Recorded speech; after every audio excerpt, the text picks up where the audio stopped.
December 31st, 2001. A date normally full of excitement for the new year and curiosity for what new joys await had turned into a melancholic gathering of people pretending that nothing had changed, like the previous months hadn't forever altered the trajectory of their lives in human history. Try as they may to forget, Americans, and the rest of the world for that matter, were afraid to face what may come ahead. They were left with more fear and uncertainty than ever before. They didn't know what would happen next in the Fast and the Furious 2.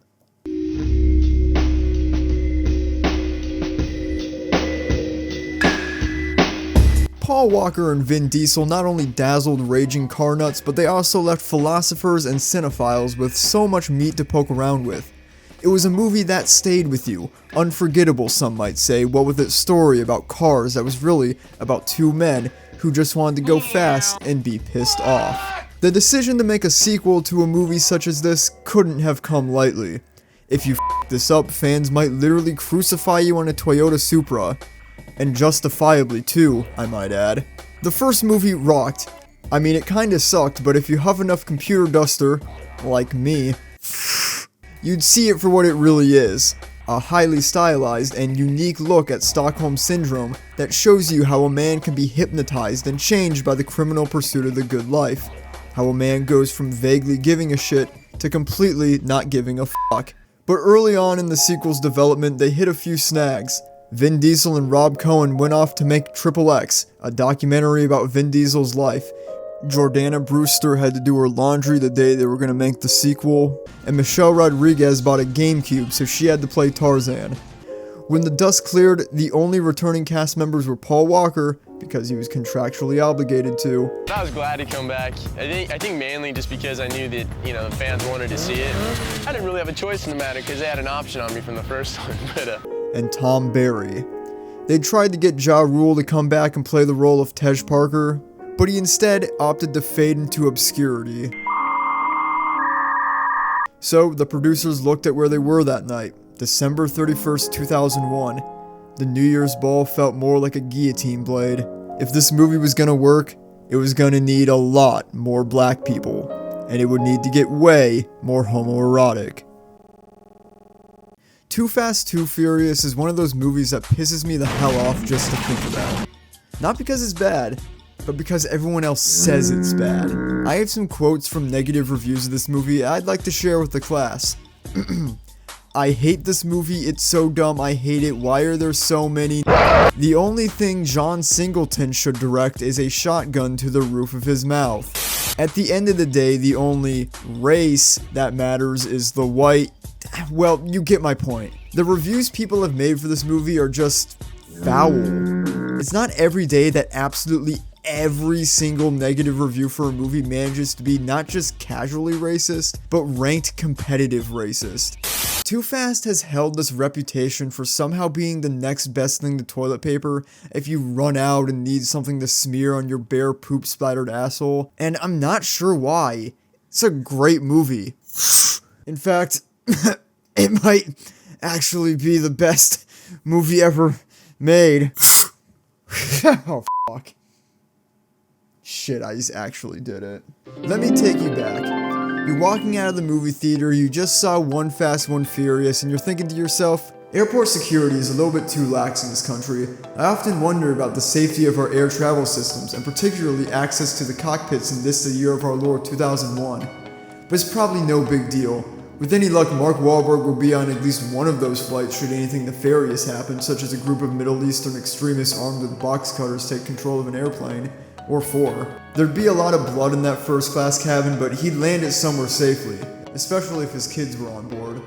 I also wonder what's going to happen to Brian O'Connor when they do a sequel to this awesome movie I just saw. Well, you wouldn't have to wait long because less than 2 years later, on June 6, 2003, 2Fast 2Furious would release. But before we can talk about 2Fast 2Furious, there's a little piece of the story you might not know about. Turbocharged. Turbocharged fills in the story of what happened between the end of the first film and the beginning of the second. This was actually included as a special feature on the Tricked Out DVD release of the first movie that came out on June 3rd, 2003, just 3 days before 2Fast was released released in theaters. In it, we get to see how Brian made it from LA to Miami, and oh boy, is it certainly a turbocharged, high-octane adventure. The short film is about 6 minutes long and actually features no dialogue. It's just scenes of Brian trying to lay low as the police pursue him while he street races for pink slips to continue his journey to the east, set to GTA load screen music.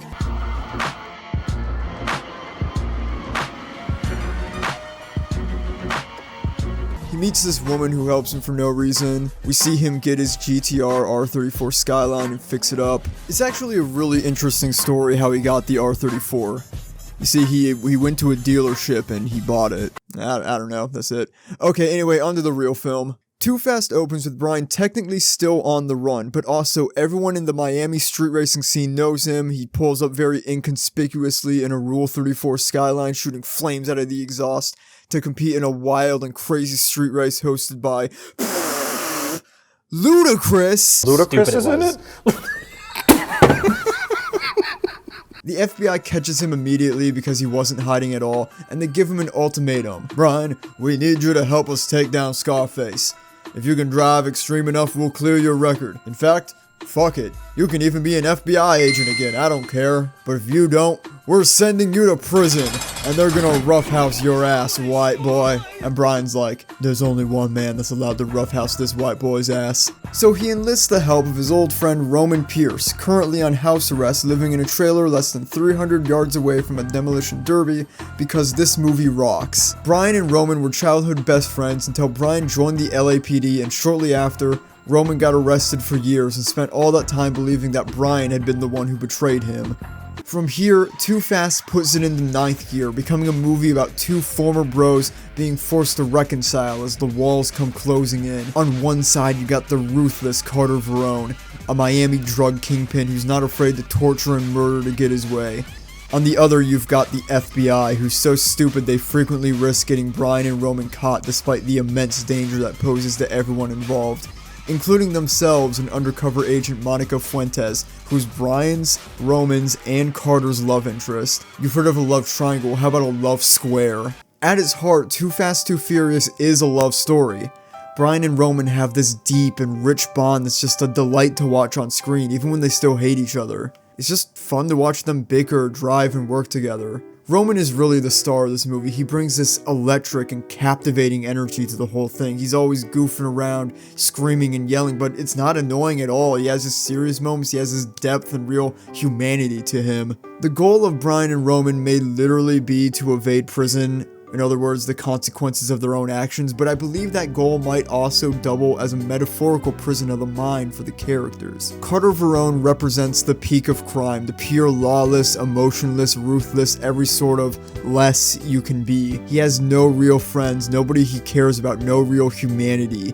He's reached the top, but all he has to show for it is a yacht and people he has to pay to keep around him, who are almost all undercover FBI agents anyway. It's not a victory at all. He's always on the offensive, never able to relax and enjoy the spoils of war. Brian and Roman are at a crossroads in this movie. They've each partaken in the devil's playtime, boosting cars, aiding robberies, the works. Relatively small-time stuff, but they're on the path that Verone once walked and has landed them in a very precarious situation. But there's also the police. I don't need to tell you that there's hardly a pure morality to what the police do, and if you want to just limit it to these movies, well, they show themselves to just be another gang, lording their power over Brian and Roman, willing to let them die if it means they can get what they want. Brian and Roman find themselves both literally and morally in a gray area, forced to not only do things their way to keep themselves alive and out of prison, but also forced to reconcile with their humanity in a way opposed to Carter Verone. They must overcome their feelings of betrayal and learn to love each other once again, break out of the mental prisons they have found themselves in, still shackled to what happened to them in the past, still dealing with the fallout of their falling out. Roman was arrested shortly after Brian became a cop, and although he had nothing to do with the arrest, he always felt guilty that he didn't help his friend. And conversely, Roman always resented Brian for becoming a cop in the first place and not helping him avoid prison. Brian's guilt is later revealed to be the real reason he let Dom go at the end of 1Fast 1Furious, which had led him to Miami and his current predicament. By both of the boys not reconciling with their guilt and misplaced anger, they had created these huge problems for themselves and missed out on years of friendship. The key to defeating both Verone and the FBI, two opposed yet all too similar organizations, was to become the antithesis of both. Human. They admit their mistakes and they seek a new path as they recognize the damage done both by the maniacal drug cartels and those seeking to enforce the law. Two organizations with no reservations about letting Brian and Roman be human sacrifices for a perceived greater good. I could give a f if it sounds corny, the greatest weapon these two have is love. Hang on a second. Life is unfair. Now I know what you're thinking, and honestly, I don't blame you.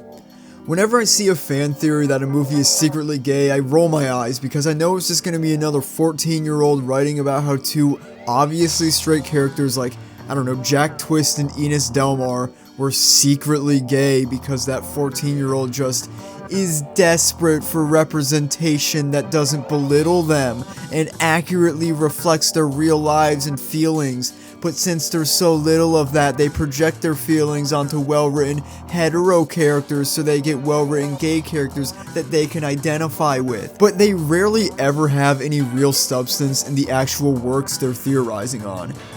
Except in 2Fast 2Furious. People have been calling this movie gay since the day it came out, and I can see why. Because it is. It's a story of two hot men bonding for about an hour and 48 minutes. Wait, an hour 48 minutes? That can't be right. Hold on a second. That is what? Hour 48 minutes. No. No, it can't be true. No, it can't be real. An hour 47. Too Fast is slower than the first. How can you be too fast if you're slower? Two fellas can't just wrestle in the dirt and be catty to each other. Now put your blouse back on, hater.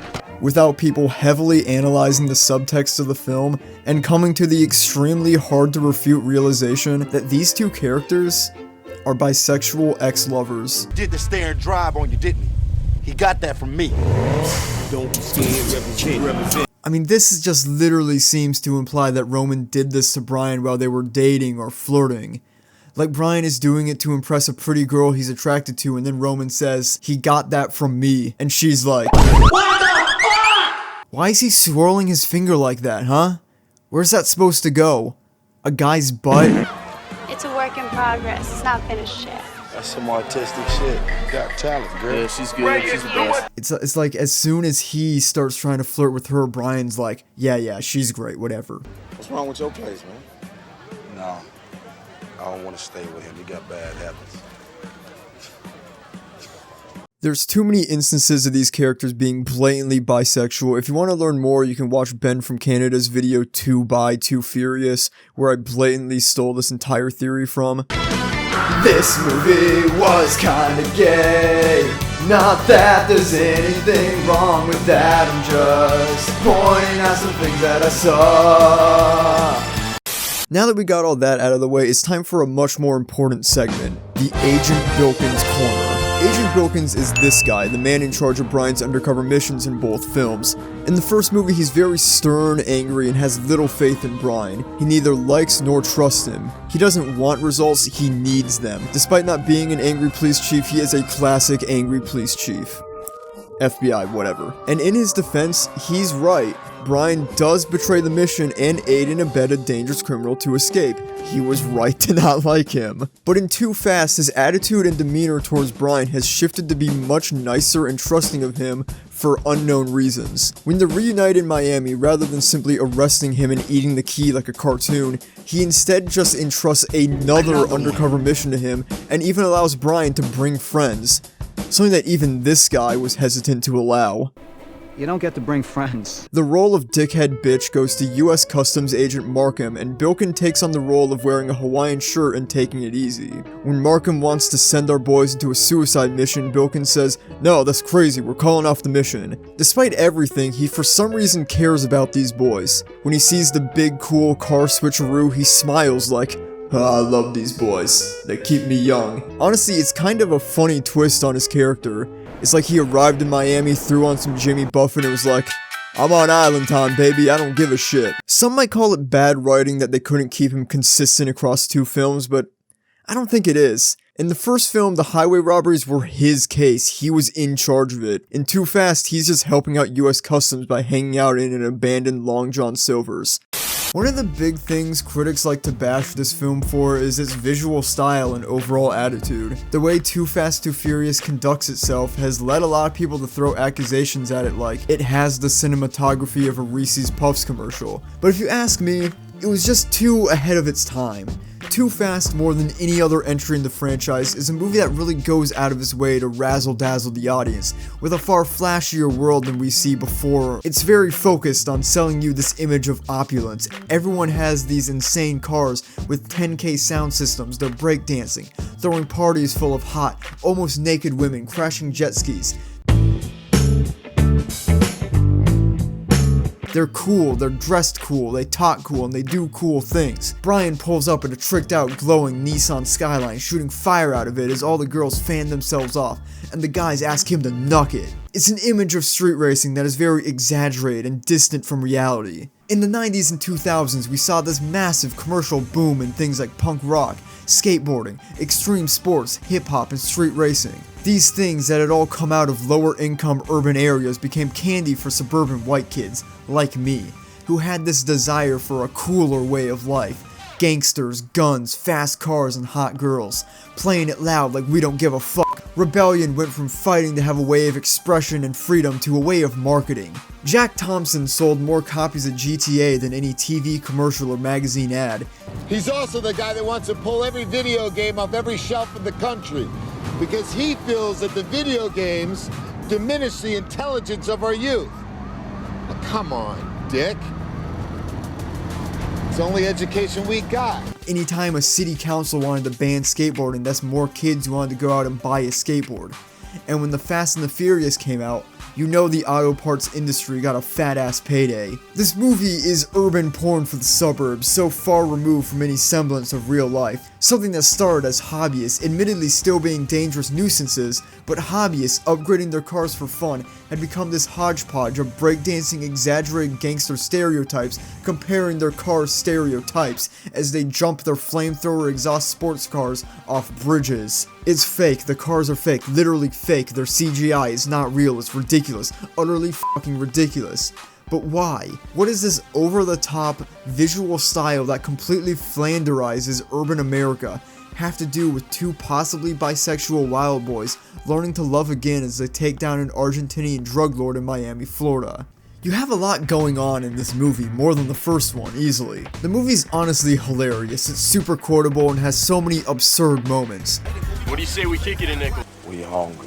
I said forget about it, cuz. But it's hard to place exactly what it all meant. It's possible John Singleton didn't mean to satirize suburbia's fascination with urban life, though I think it's equally possible he did. Having directed movies like Boys in the Hood and Poetic Justice in the early 90s, he would know just as well as anyone how hypocritical society was to eat up this gangster hip-hop image all the while still ostracizing those actually living it, and not willing to come to terms with the situations that led to lifestyles like those. When it's fiction, you get Oscar nominations and Grammys, but when it's real life, well, you'd better stay on your side of town. 2Fast 2Furious' plot asks its audience to reckon with the systematic consequences of the war on drugs and how it spreads like a cancer, hurting everyone both in its sights and outside of it, while simultaneously glorifying the lifestyle within its own presentation. It's a deeply satirical movie aping buddy cop movies with its cheesy sense of humor, plastic visual style with the cinematography of a Gushers commercial, because it is a commercial, selling you on a lifestyle that you'd have to be stupid to actually believe exists. I proposed earlier that this is a movie of escape, two rowdy boys breaking all the rules and forging their own paths to avoid being locked up and shot up. These two sides of the same coin who just want to use them and throw them away. Those using them have no regard for the humanity Brian and Roman discover through each other during this ordeal. They're tools or products themselves in a way, means to an end. It's really up to you whether Brian and Roman are marketing tools put in the movie to get more suburban kids to buy more high-end expensive auto parts and tap out t-shirts, or if you want to actually engage with the word, with the text of the film, find the humanity just under that facade of maximalist fluff. Will you be hungry slaves to a system that doesn't value you, wants you dead once you help them win? Or will you forge your own way and win on your terms? That is what 2Fast 2Furious is about. A celebration and critique of a hypocritical society from top to bottom, told through the vehicle of literal tops and bottoms. A movie that lures you in with the fluff and sends you away with the stuff. Yeah, anyway, I like this movie. I think it's pretty good, super entertaining. You'll laugh, you'll clap your hands. Ludacris is in it. Ludacris is in it? I honestly could have stopped my review right there. This was all worthless. Devin Aoki is also in it. Shout out to her parents for inventing Benihana. Benihana! I made this video because I saw this brilliant little film here. Cold and alone with nobody to really defend it. Nobody was willing to give it the shot it deserved, and not a cold steel to the back of the head type of shot. I mean a real sensible evaluation. Take it all in for what it is and go to court for it. 2Fast 2Furious is wonderful. I love it. I think it might actually be my favorite entry in the series. There's so much fun, so much to think about and enjoy with it. I love this movie, and you should too. But with this release and Paul Walker no longer under contract to do another one, the future of the series was the most uncertain it had ever been. Where do we go from here now that we have nobody left? Now what?